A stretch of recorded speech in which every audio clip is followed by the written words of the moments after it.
Hello friends, Erica with 10 Pegs and Crowns, and welcome back to my channel.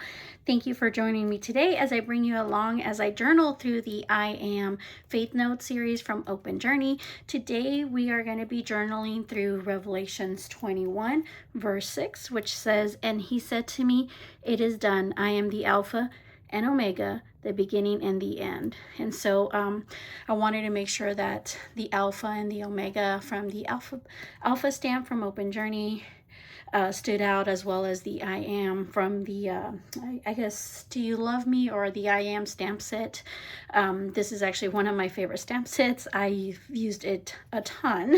And so used some elements from the die cuts and the Polaroid add-ons, and so used some of the background artwork from the actual digital kit. And so yeah, so I am really happy with how this turned out, and so let's go ahead and jump in.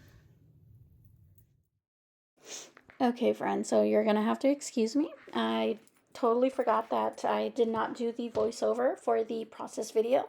So here I am trying to edit that in before I upload that as onto YouTube. But you got to forgive me that I am recording the voiceover after I got sick. So I am heavily congested and heavily medicated right now. So I apologize in advance. Excuse me. So to start this journaling process, or this journaling entry, I am using one of Ingrid's artwork from the digital kit that is available to you online at openjourney.faith.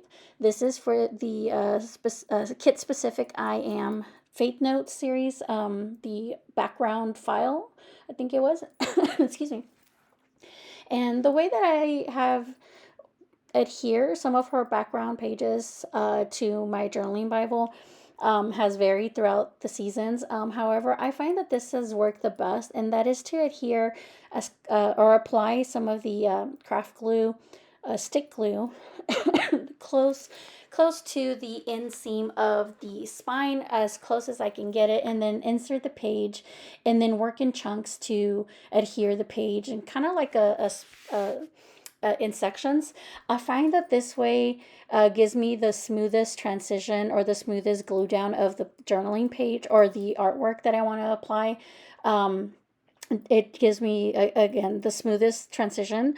It doesn't have a lot of bubbles, a lot of wrinkles, a lot of crinkles. It has worked for me, so you'll probably see me do this more and more. Again, the only thing I did different on this page is that I usually either cut it to size before I glue it down, but I'm finding that just cutting on the image on the inside of where the seam is gonna lay, so kind of like working from inside of the Bible to outside, is where I cut the closest manually, and then when I adhere the page, just kind of let the hangover be the pieces that I'm going to cut off. So I don't know if that kind of makes sense, but I will make sure to include that in my next video. And it just kind of has worked out best for me that way. I was going to water down the gesso to apply onto this page, but I realized that the background is a heavy stark black because of the script writing, and I didn't want to excuse me, create so much layer by having it watered down. So what I did is I spritzed the page itself to create some of that thinner pieces, or thinner spots in the page with the gesso. But I applied it pretty liberally, and then I used the actual spatula, or I guess the art tool, I'm not really sure what to call it, to actually pick up as much gesso as I could and smooth it out throughout the page. Because I've noticed that when I do the water down, I end up applying a couple of layers that kind of leave a very uneven texture if I want to go back and stamp on it. So using the spatula to kind of like just smooth over the gesso by spraying some water onto the actual page first has worked best for me. And it worked really well on this one because, again, like I wanted it as smooth as possible, but I wanted to give it some kind of like blurred out effect to the actual back page. I am using the alpha stamp to create the alpha and omega logo that you see at the beginning of the video. And you're going to see me struggle with the positioning as I'm going to try to emboss this or heat emboss the stamp using some of the gold embossing powder. So the first time that I attempted to stamp out the alpha and omega, because I kind of wanted them to overlap, was I used the omega symbol first, and I applied the VersaFine or Versa ink, or I'm not really sure what to call this, the ink pad for the embossing powder on this particular element of the omega first. And when I applied it, I didn't realize, or I guess I kind of forgot that it's clear.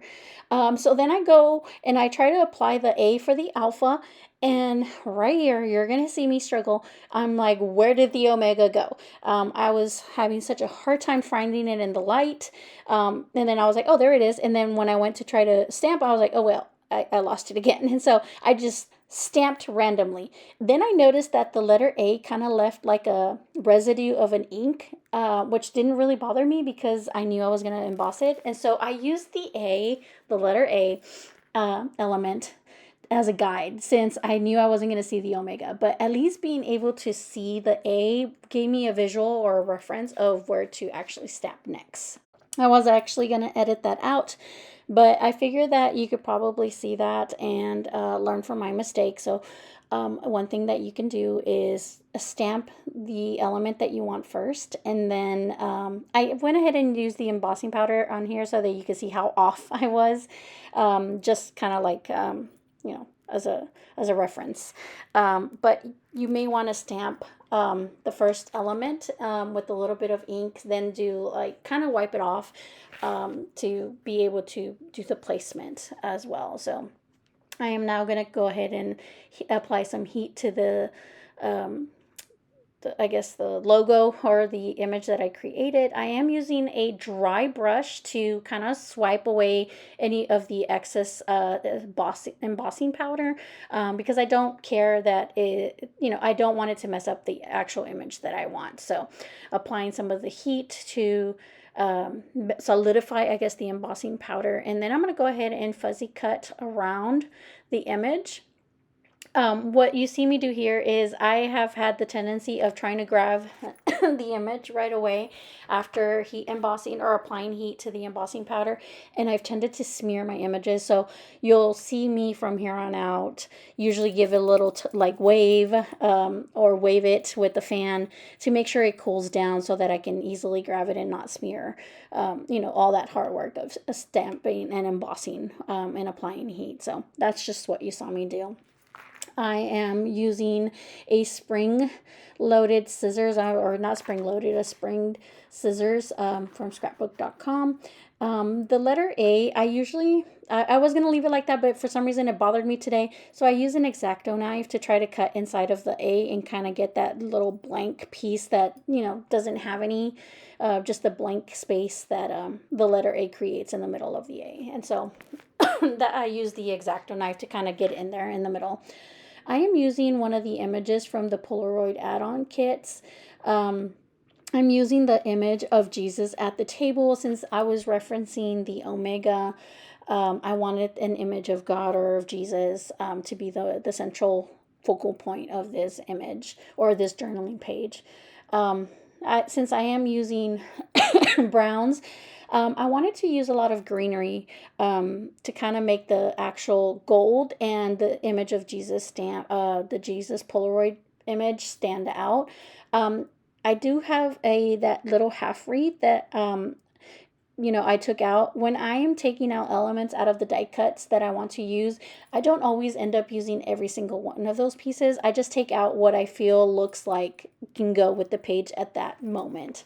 As I am taking out the pieces, I somehow decided that there wasn't enough gold on this page. And so I was going to stamp out I am in black, and then I just decided that I was going to emboss. Usually when I stamp emboss, I do it all at once. But again, since I decided to emboss this after the fact, I just went ahead and stamped it out before I continue to make sure that I don't forget that I wanted to stamp emboss that because I wanted a little bit more gold in this image. And then I went ahead and fussy cut that out as well off camera. I am using some burlap, and I don't have tethered and worn out distressed burlap already made. So what I do is I kind of cut the size that I kind of want, and then I just start tugging and pulling and wiggling so that it kind of, some of those pieces kind of start coming undone and then they fall off. But in the tugging and wiggling, it creates a very loose, I guess, burlap knitting. And that's kind of what I was aiming for. I also grab another scrap piece of fabric that I want to stamp on some of the verse onto this. Now, I wanted to add a little bit of red, just to signify the blood, Jesus Christ. However, I used the wrong ink. I used the distress ink, and then here you see me use the archival ink. And the reason why I'm pointing that out now is because when I go to use this in my journaling page, you'll see that by the time I'm done, the glue actually activates the distress in the distress ink, and it just becomes, the good thing is that it was covered, so it's not like a really big, messy, oopsie in your face. But it did run because of the glue. The glue activated the distress qualities in that ink, and so decided that I wanted more gold in my page in the background to kind of minimize the black and the harshness of the background, because I didn't want to apply any more gesso, and I didn't want it to be kind of like what pops out at you. So I felt that adding a little bit of the more gold element embossing powder kind of would help, kind of smooth out the browns and the blacks and kind of blend it in together. I decided that I wanted some green because I was going to use some of the greenery elements from the die cut, some green leafy elements. And so I added the cross from the mixed media stamp set that Ingrid released, and then I also added a few of the swatches of the splatters, which didn't really end up mattering because I ended up covering it up. So this is a part that I was mentioning where it kind of just, sometimes oopsies happen and you just kind of have to work with them. Before I glue anything down, I usually kind of play with the placement of the elements, where I want, the die cuts, and, how I want it to all sit. And this is what you're going to see me do here. I kind of play around with some of the greenery. I move them from left to right, top to bottom, and like just how I want them. Do I want them on the back, or do I want them closer up to the front of the element, like the bundle, or not the bundle, I'm sorry, the bundling of my little cluster. And so just wanting to see what works best. Now, this is how I originally wanted it. It doesn't, like I said, not everything when I'm laying things down always ends up how I originally laid it down. It's just to give me a good broad idea of the placement that I want and how I want it to kind of end up being. And so I end up cutting the little wreath in half, just because I wanted a little bit more green, and I didn't really know how to use the, I guess, semicircle wreath of it, aspect of that element, and so I just cut it in half. Here I'm going to finally decide to start trying to glue some of the pieces down onto the page, and then I started having issues with my Burley Arts glue clogging, or just the flow isn't there anymore. So I'm just kind of wondering what is going on. So I think I might actually do something crazy and strain my glue and see if maybe there's some chunks in there that are, blocking the flow of the glue. Especially because it's such a fine tip. I'm really struggling because the bottle is pretty full, so I shouldn't have to push onto the bottle that hard for the glue to start running out. This is the part where the glue activates the distress qualities of the distress ink. I didn't think about it until after. I thought I grabbed the right distress inks. But you see how hard I'm struggling to try to get glue on, and I am squeezing that bottle pretty hard. So I might just go ahead and switch out my bottles into a smaller container, just because I feel like maybe the bigger the bottle creates the bigger clumps of dried glue in there. And I think that is what's clogging it. But you see me use the little needle. It doesn't help. So I am playing with the placement of the I am, just in case I want to change that. Sometimes when you do a first layout, you are happy with it, but then, you kind of want to play with the placement, because once you start to glue everything down, the last thing you want to do is lift up that element and either rip the page or just create sticky residue, which makes it harder to cover up later. So I left the I am on the top right hand corner of the journaling page, and then I am trying to recreate the cluster again. And then this is where you kind of see me redo some of the elements. So they're not laying down quite like I had them originally, but I am actually really happy with how they're laying down here, and I want to commit to that, and I want to, because I don't want to move the cluster around too much, I start by adhering some of the petals on the leaves of those elements towards the bottom, so they don't. So when I start moving some elements and start gluing them down, it is not all shifting and moving, and I lose kind of like where the placements of the elements are. And so I do know I want all of these. I ended up deciding that I wanted all the elements in front of the fabric, because at this moment is when I realized that the ink just kind of, activated, and it was kind of like just like blotchy, and it just wasn't like the scripture like how I wanted it to show originally. So some of those elements were going to be behind the actual piece of fabric here in that cluster, but because it had just kind of ran, I wanted to make sure that it was mostly covered up. So you can still see a little peekaboo spots here and there, but is not as prominent as, having some of those elements coming up from behind. I do want to use that little element of the die cut that says I am. So you'll see me kind of play around with the placement of that, because I do absolutely want to use it. Now, I probably should have left it where it landed on this moment on the bottom right hand corner of the Polaroid, because I actually, looking back retrospect, I absolutely love where it's at. But in that moment, I guess I was just too focused on, okay, my rule of journaling is that if you're not happy where something is at, kind of leave it for a moment and then go back to something you were absolutely sure.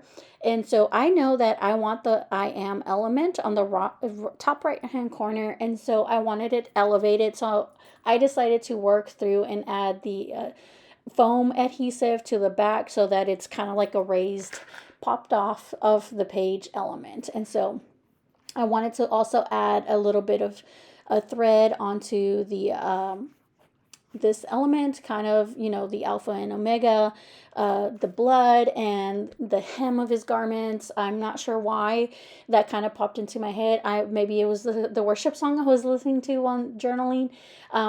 It's been 3 weeks. I don't really recall, so I apologize. But I knew I was trying to be intentional about some of the element of the thread. I apologize. The word escaped my mind for just a second. So I am now again playing with the placement of the I am. And then I just decided that I was just going to glue down the Polaroid image, because again, rule of thumb in how I journal is if I'm struggling with the placement of something, if I'm not really sure, I always go back to the last thing that I was sure of, and the placement of the Polaroid image of Jesus was something that I was happy with. And here again, you see me struggle with the glue. So I am not sure what is wrong with my glue. I'm probably going to transfer it into a smaller bottle. But so I ended up using the double-sided tape to adhere the image of the Polaroid onto my journaling page, which I'm really hoping doesn't fall off.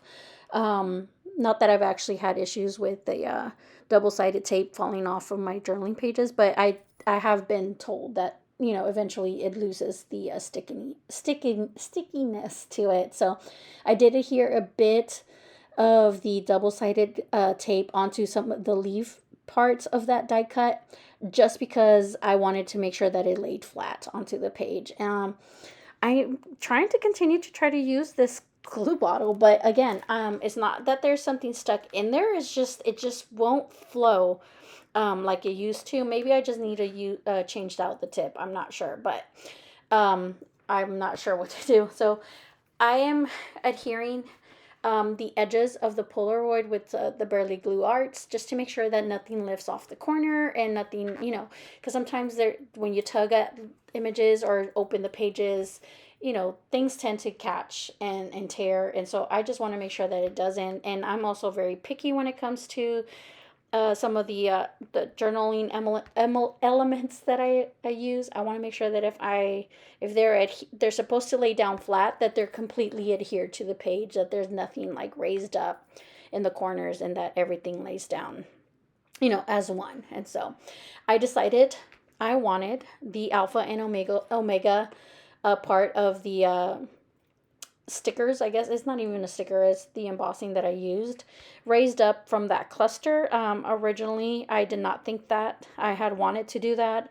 but because I guess some of the elements I ended up using in front of the fabric when the distress ink began to run, that was not part of the plan, and so I was just gonna have it laid down all flat, one dimensional. But because I guess all of the elements came up to the front, I wanted to break up some of that and create the illusion of like depth on there. And so I ended up using the foam sticker to create that depth difference. And so I ended up gluing the I am onto the alpha and omega on the bottom left corner, kind of underneath the A, next to the omega symbol. Again, I'm sorry, above the omega. Um, and again, I wasn't really thrilled about the placement, but I did like it there. I should have just left it on the Polaroid, like I had mentioned earlier. I'm noticing I don't feel like my image or my journaling entry is complete, so I use some of the distress crayons. I think it's the distress crayons, to create some of the splatters. I love using this for splatters just because of the opaqueness. It's not see-through, but it's still not like in your face stark dark, and it still gives you a very, I can't, it's not translucent, but it's also not like a matte finish as well either. It's kind of like a good in between. Now, if you want a good stark difference, then obviously use the let me get the watercolor pencils. That will give you a really good finish. As I'm finishing it up and letting the splatters dry, I am going over the tiny word focus card or stickers from the sticker element, because I'm going to create a tab. Now this is already pre-cut. I tend to pre-cut a couple of them ahead of time, so that it minimizes, just distractions. But so I pulled one out from my little container, and I'm going to use the little sticker that says I am, and I'm going to adhere it to the tab. I decided I wanted more splatters. Actually, not more splatters. I apologize. I am going to highlight the verse. I've made a conscious effort to use a tab and to highlight the verse that I am working on. And I like to use the watercolor, the distress crayons for this, because again, it's vivid, but it's translucent and it's not too stark. And if it's watered down enough, you can actually see the text of the Bible come through. So just make sure that you water some of it down, or water it down enough so that the text can come through. When I do that, usually the Bible page kind of crinkles up. But I have found that when you use the heat gun and you give it a good tug, it tends to dry flat. And so I've never had an issue using the distress crayons. I've always, you'll see in some of my previous videos and some of my future videos that is what I usually tend to reach for. I don't really use highlighters. You can if you'd like to, but here you are watching me struggle with my Burley Arts glue gun again. And so I struggled a lot with this glue. If you have any advice for me, please let me know what you do. Because again, I'm not so sure that it's the glue, because when I open it, it's still it still runs very well. So I think it's the fine tip, because even when I use the little needle, I mean, it's clear. There's nothing that comes up. And so I think there's maybe globs of dry glued in the actual bottle. So maybe switching to a smaller size bottle will help in the future. So this is the final look, and so I'm really excited how this came out. I was going to day stamp it, and I forgot that I was going to do a close-up. So I hope that you enjoyed this process, and I'm really excited that I got to do one, and I hope that going forward I include many more and upload those and have those ready for y'all. So until next time, I hope that you enjoyed this process, and see you then, and hopefully with the Missions Faith Notes kit.